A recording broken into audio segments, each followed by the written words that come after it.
Hey guys, idea and tips na naman. So panoorin natin to guys. Oh. Grabe lupit talaga doon ni Uncle guys. Oh. Gamit nga yung tangke na yan. Makagawa ng kalan. No? Pwede na rin mag-ihaw ng barbecue. Talaga naman. Lupit na talaga Uncle. Makapagluto ka na. Oh. Sabay ihaw-ihaw pa. Grabe guys. Ito yung pagkasunod-sunod guys. So gamit nga yung tangke guys. Oh. Nililinis muna ni Uncle. Tinanggal yung parang hangin sa loob. No? Baka sumabog kasi yan pagka nagkamali ka dyan eh. Tapos tinabas nga yung parang ulo-ulo sa taas. Yung hawakan. No? Grabe lupit talaga ito ni Uncle guys. No? Napakadaming idea sa kalan. So, mamili na lang kayo guys kung ano yung mga nagustuhan nyo sa mga video na in-upload natin, no? Para at least ay may magayat din tayo, no? So, ako rin, ganun din guys. Gusto ko rin magkaroon ng isa sa mga idea ni Uncle na paggawa ng kalan kasi nga napakalupit naman talaga. Napakaganda tignan.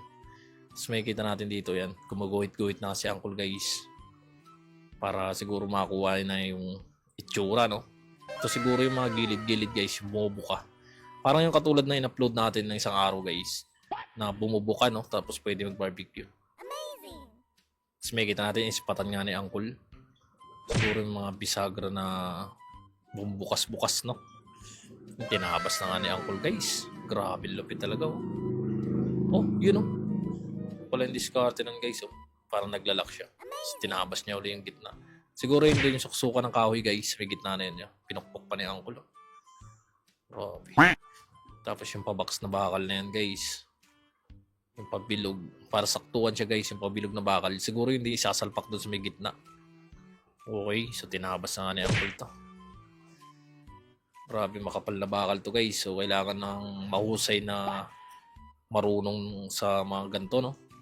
Para magawa ng ganyan. Kalan. Pero ang ganda naman itsura guys no. Pwede na tayo magpa-order nito once na makuha mo yung tamang paggawa nito. Sa bagay, may susundan ka naman kung ano yung pagkasunod-sunod para masundan. No? Makuha yung pinaka idea at saka itsura niya. O yun ang makikita natin. Ispat-ispatan na nga ni Uncle to. Pintik-pitikan. No? Grabe lapit. So, lagyan ng kawad ng bakal guys para tuntungan ng mga yung ihaw-ihaw. No?